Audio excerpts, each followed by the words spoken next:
Jokowi sang jenius pencetak uang, penjual cindramata, ditulis Manuel Mawengkang. Ini kalau masih ada yang main-main, saya gigit sendiri.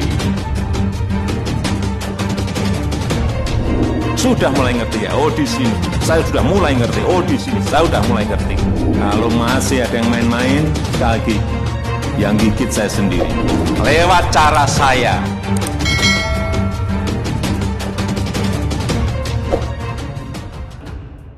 Jokowi adalah orang yang luar biasa dalam strategi, khususnya dalam bidang ekonomi. Saya rasa harus akui itu. Cara dan strategi beliau berhasil membuat mata uang menjadi koleksian dan cindramata yang kemudian nilainya bisa langsung dinikmati oleh negara. Presiden Joko Widodo membuat kebijakan di tengah-tengah bulan kemerdekaan yang juga merupakan masa pandemi COVID-19 yang mewabah di dunia ini.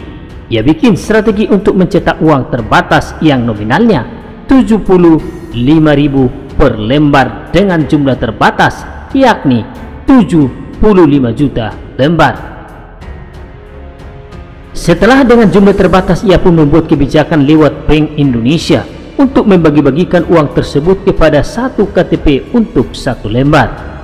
Artinya, secara tidak langsung Presiden Joko Widodo seperti sedang menukarkan uang rakyat dengan cindramata yang didesainnya juga bagus dan keren. Suku-suku di daerah di-endorse dalam satu lembar uang tersebut di tampilan belakang. Bahkan sampai menimbulkan polemik dan membuat semakin ramai oleh kadal gurun yang menjadi sales uang tersebut. Sedangkan di tampilan depannya dicetak dua pahlawan negara yang berkontribusi besar bagi kemerdekaan bangsa Indonesia, yakni Insinyur Soekarno dan juga Muhammad Hatta. Ingat ya, Soekarno dan Hatta, bukan SBY dan Hatta. Haha. Strategi ini terbukti sangat efektif untuk menjaring orang-orang yang mampu menukarkan uang 75.000 ini di Bank Indonesia dan akan disebarkan di bank yang ditunjuk lainnya oleh BI. Antusiasme rakyat pun langsung tinggi dan mereka langsung bereuforia sambil ramai-ramai mendaftarkan diri mereka lewat online untuk mendapatkan uang tersebut. Dan dalam hal ini saya percaya bahwa uang itu pun akan disimpan, bukan jadi alat tukar lagi. Strategi-strategi Joko Widodo ini bisa dikatakan sangat jenius karena dia bisa membangkitkan kesegaran ekonomi lewat rakyatnya. Dari rakyat, oleh rakyat, dan untuk rakyat. Itulah demokrasi yang dijalankan dan mendarah daging di dalam sistem pemerintahan Joko Widodo, khususnya dalam bidang ekonomi. Untuk artikel ini saya bahas ekonominya saja ya, bukan urusan pembantah radikalisme dan intoleransi. Jadi kalau ada yang minta dan bidang 123. Jadi kalau ada yang minta dan bilang saya tidak membahas tentang intoleransi, saya sudah bahas kok di artikel-artikel lainnya. Kembali ke Jokowi dan ekonomi kerakyatan. Uang 75.000 yang dicetak dengan jumlah 75 juta lembar itu, saya yakin pemerintah akan mendapatkan dana segar. Dari perhitungan yang didapatkan oleh seorang penulis lainnya, saya melihat bahwa angka ini merupakan angka yang fantastis jika diambil semuanya. 5,625 triliun rupiah. Angka yang besar bukan? Hitung-hitungan saja kalau misalnya dikurangi dengan ongkos cetak dan distribusi, anggap saja sekitar 5 triliun. 600 miliar itu juga sudah besar sekali untuk overhead cost-nya, anggap saja ongkos distribusi. Kalau begitu kita bisa melihat bahwa pemerintah sedang menjalankan strategi yang luar biasa untuk menanggulangi dan juga memperoleh dana segar. Dan saya yakin 75 juta lembar yang dicetak terbatas itu hanya segelintir orang saja yang melakukan penukaran uang dan transaksi lewat uang langkah itu. Tapi tanpa perlu diiklankan untuk dikoleksi, saya yakin kok bahwa rakyat pasti akan mengoleksi uang tersebut. Dan kalau bicara tentang inflasi karena cetak duit seperti yang pernah dilakukan oleh pemimpin sebelumnya, saya yakin ini tidak akan terjadi di era Jokowi. Dan dia itu bukan lagi bikin uang baru untuk jadi alat transaksi. Dia itu bikin uang baru untuk dijadikan cenderamata. Jokowi sedang membuat koleksi uang baru dan memiliki nilai sejarahnya.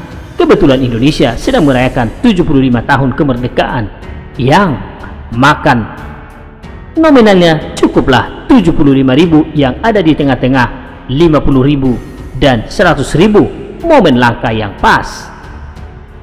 Ya nggak ada salahnya sih kalau mau jadi alat tukar juga, tapi saya pun kau dapat tidak akan membagikan uang itu. Saya akan simpan sendiri, bahkan saya akan rawat itu baik-baik. Jadi nantinya kalau uang itu sudah mulai langka, saya akan dijual dengan harga yang sangat tinggi. Tidak ada salahnya kan? 5 prinsip ekonomi. Kelangkaan itu akan semakin tinggi dan dibarengi dengan nilai yang semakin tinggi juga. Dan saya yakin uang itu akan menjadi komoditas bagi para kolektor uang antik.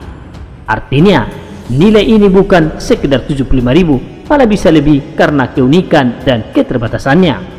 Artikel ini terinspirasi dari seorang santri yang juga tidak punya pemahaman dalam tentang ekonomi karena dia belajar agama Islam.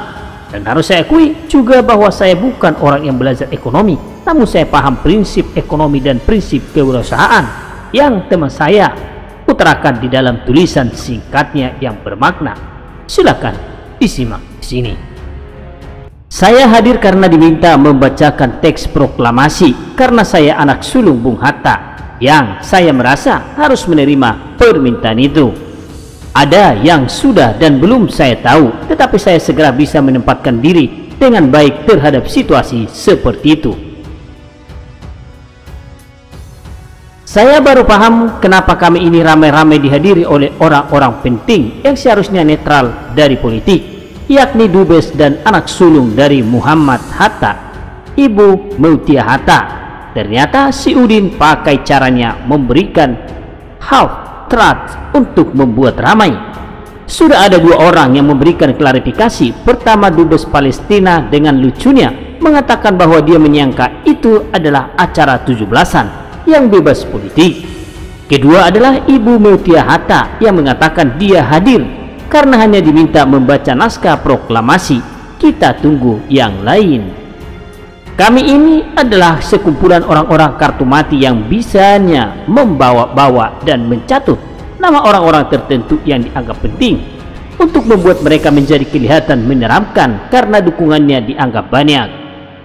Akan tetapi para hadirin pun tidak mengetahui tuntutan kami, diduga karena menyebarkan berita setengah-setengah. Dan ada reaksi keras dari cucu kandung Bung Hatta, yakni Gustika, lewat akun Twitternya. Dia mengatakan bahwa ia langsung stres karena baca grup keluarga bahwa tantenya, yakni anak sulung dari Bung Hatta, Mutia Hatta, menghadiri acara yang seharusnya tidak usah dihadiri karena ujung-ujungnya nama Hatta lah yang dicatut.